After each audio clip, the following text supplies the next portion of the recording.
некалькі тыдняў спаўняецца 80 год з дня вялікай перамогі.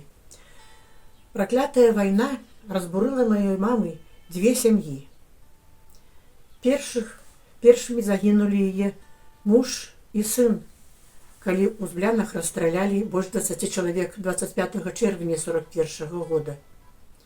А праз 2,5 гады загінуў мой бацька, партызан, нарваўшыся на засаду.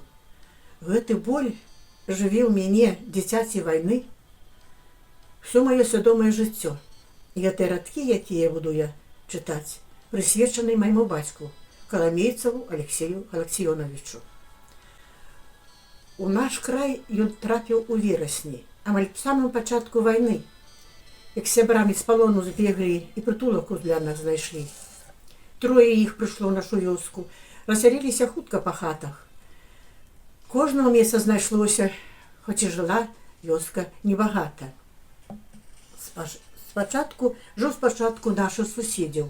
Да любой працы спраўны быў. Всё гарэла ў руках умелых, за што б не браўся, што б не рабіў. Да мамы прыйшоў праз год. Ды так там і застаўся. Казалі, што ўжо даўно я ім закахаўся. Да як не кахаць тыя вочы, што свецяць так ясна і хораша, стан гнуткі нібыта дзявочы, і косы ніжэй нават пояса. У першыя дні праклятай вайны мама страціла мужа і сына. Пахавала іх удваіх разам в адной магіле. Сэрца ўдовіна доўга трымала, апусціў такі утульны дом. Асіраціла жаночае сэрца. Не падняць родны з долу, і самой нікуды не дзецца. Сэрца ўдовіна доўга трымалася. Всё ніяк не адыходзіў боль, і яму, і людзям здавалася, што не змякчэе яно ніколі. Але кажуць, час кожнага лечыць, паступова расло пачуццё. Уяўляю і бачу, здаецца, якім шчырым яно было. Ад бацькі засталіся толькі сарочка, лелечкі з дымачак і сшытачак з песнямі і вершамі. Казалі, быў спраўны малойча, на 3 вёсцы у многім быў першым. Умеў каваць і стругаў, посуд ладзіў жанчынам і кошыкі, на гармоніку іграў і спяваў, і маляваў нават трошкі. Дзецям цацкі рабіў і маляваў нават трошкі. Любіў навальніцу і завею, складаў вершы, і ў радках такіх адчувалася цвёрда верыў. Дачакаемся хутка сваіх. А як немцы ў сяло набягалі, хаваўся ў хаце, у падполлі. Хоць у вёсцы аб ім усе зналі, але іх ніхто не выдаў ніколі. Даўся, што ў лясах азярніцкіх жылі, каб фашыстам край раем не здаўся, шкодзілі ім як маглі.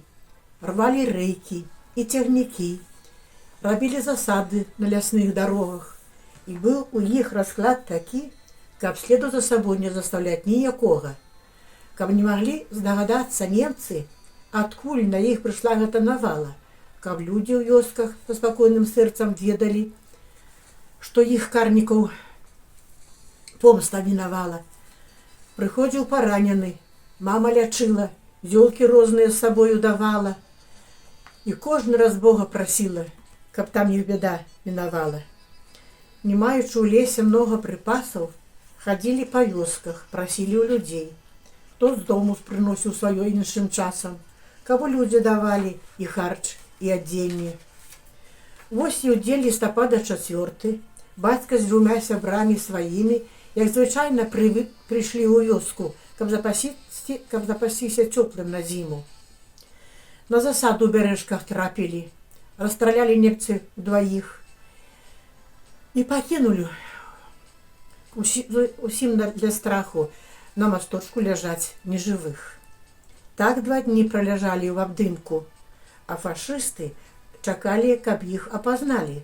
Тады ўжо прадыху не было б нікому з жывых. Ды не выдалі людзям мсціўцаў, і праз 2 дзянёчкі дазвол атрымалі. Вядома, за выкуп апусціць іх целы ў дол. І з тых пор 2 30-гадовых што на скрайку магілак ляжаць, кожны дзень будзе сонца з усходу.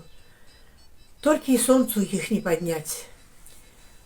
Да яго зноў і зноў прыйду я, пакланюся яму да зямлі. Спі спакойна, мілы татуля. Нездарма ты жыццё пражыў. Талент твой у маіх дзецях адкрыўся. Ганаруся імі заўжды. Дзякуй, тата, што ты аб'явіўся час суровы на нашай зямлі. Няхай згінуць праклятыя войны, хай пануе мір на зямлі. Усе людзі планеты дастойныя жыць у міры і дабрыні.